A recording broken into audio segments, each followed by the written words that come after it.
Simon, tell us how much you're looking forward to big Friday night enemy territory against Port Adelaide. Yeah, look, these are the type of games that you look forward to. There's no question about that. You're playing an informed team that have won, 6 on the trot. You're going into their hostile environment, their home ground, and there's no bigger challenge in footy, and it's one you look forward to as a player and as a footy club. So we can't wait to get over there, get into it and play some really good footy. How do you feel with the teams prepared to take on a challenge like that? Yeah, look, we've felt like we've been building the last month. We've worked really hard on some of the elements within our method, within our game, and we feel like we've got most elements in check and in balance. So, there's no doubt that when you play a team like Port Adelaide on their home ground, you're going to get an audit into where you sit. And we certainly feel that we're ready for that audit, and it gives us some great information about where we are in our season, what we need to work on and how we get better. But, first and foremost, we want to go over there and put on a great performance and come away with the 4 points. Saw the injury report yesterday. Some bad news on Harrison Petty. Can you just give us an update on how he's going, but also, he offers up so much flexibility for you, what the challenges that presents? Yeah, look, he's a really important player to us, Harrison. He's obviously out for 4 to 6 weeks with a mid-foot sprain that we're going to be really obviously cautious with. But we've been able to play him forward and explore what it's like to have Harrison our forward half of the ground, and we've been really pleased with what that looks like. But you're right, he does give us enormous flexibility as well, that in game we can move him back at any stage. So that's something that we need to take into consideration around our team. But it presents opportunity for another forward to come in and play well, whether that's Ben Brown, Tom McDonald, Jake Melksham. We'll sit down once we get through training and look at what those options are. So it provides opportunity like anything, and it gives us a chance to look at something different. The no VFL game last weekend, so is it just genuine training form that you're looking at? And will this be a big week on the track for the contenders for that spot? Yeah, look, we've got a bank of evidence in the last month about how guys are tracking. So there's certainly some form, even though there was no game last week. Certainly the player comes in, will be fresh. We'll go on some training form, but we'll also go on a bank of evidence in the last month of how they've gone at VFL level and make a really wise decision about who comes in and gets that opportunity. Christian Petracca, we saw, looked like he picked up a bit of a knock late in the game against the Hawks. Is there a concern about him where he's been a lot of pick at all? No, look, he'll train fully today. So, he ran yesterday, he'll train fully today.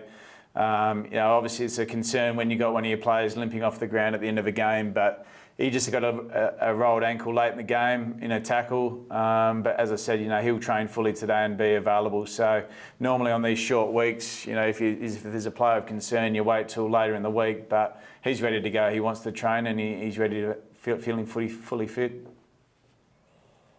Can you tell us, Simon, a bit more about Narrm, the renaming of the club, and Sir Doug Nichols around and what this means to the Melbourne Footy Club? Yeah, look, it's something we're very proud of. There's no question about that.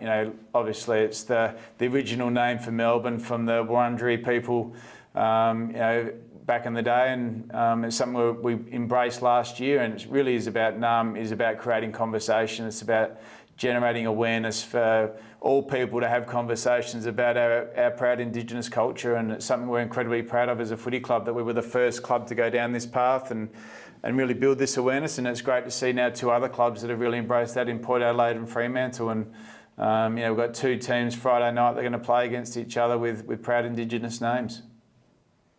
Some tremendous Indigenous players in Melbourne's history. Do you do anything this week to celebrate the culture and history associated with the round?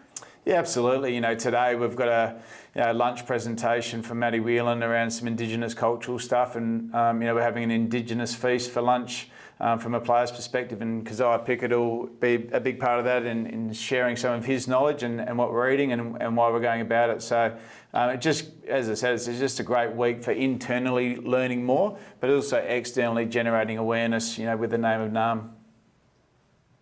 You played with Andrew McLeod. Is he one of the best ever, do you reckon?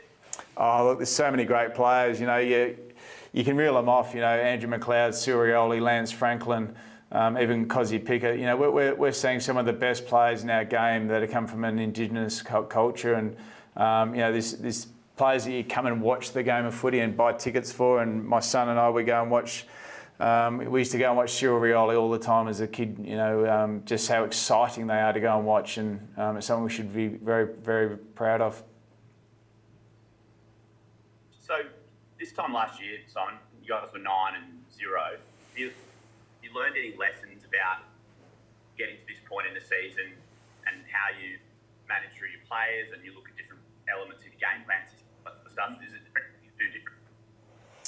Yeah, look, it's a different year, different opportunity, and you know, whether you're 9-0 or 7-2 or 6-3, it doesn't really matter. What really matters is how you continue to improve throughout the year, and you know, that's certainly been an eye for our coaching staff and our playing group, is that how we just build that continual improvement. And what we've been able to do in the first 9 or so weeks is to really have a look at some opportunities where we explore different people in different positions.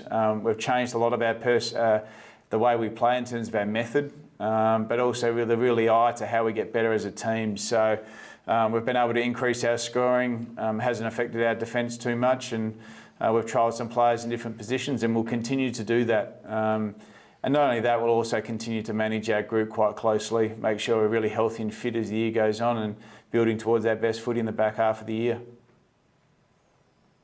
A little bit of talk this week about, and a few coaches have been vocal on being able to name 23 players or name the sub early, not have to omit someone from the 23-man squad. Do you have any view on that, or of you much?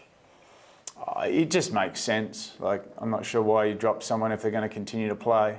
So for me, it just, you know, sometimes you just got to have some common sense in these things and name your 23 and pick a sub from that 23 rather than dropping them and bringing them back in. I don't think it's great for the person involved, and it's not a, you know, from a just a public perception, thing. You know, we want to make sure that the players are really comfortable that when you're in the 23, you're part of the team and you're ready to go out there and perform.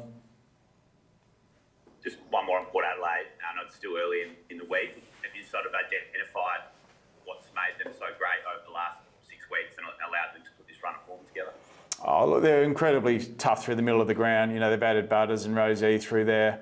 They're playing, you know, they've got Boak and Wines, who are really seasoned campaigners, but their ability to play the game in the forward half is really strong. You know, they do it to a really high level and have been really impressive in those phases of the game. So they're playing some really dominant contested footy that play the game in their half, and they're going to be really hard to beat. Young ruckman Bryn Teakle still sort of finding his way. Is that an area you might be able to get hold of them with Max and Rhodes?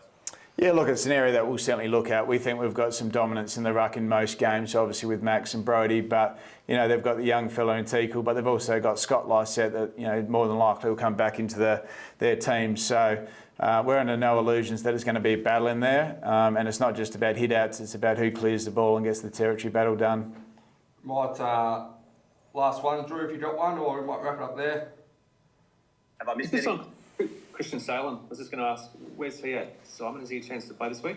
Yeah, look, he's had a month of full training, so he's prepared for any level of footy. So we just got to make a decision about what's best. We've been ultra cautious with him in terms of his build-up. He's done a mini pre-season, so there's no doubt he's fully fit. But we'll get through this training session today and then sit down and make a really clear decision about what's the best way forward for Christian. Whether that's VFL footy or coming straight back in AFL footy, we'll make that decision later today.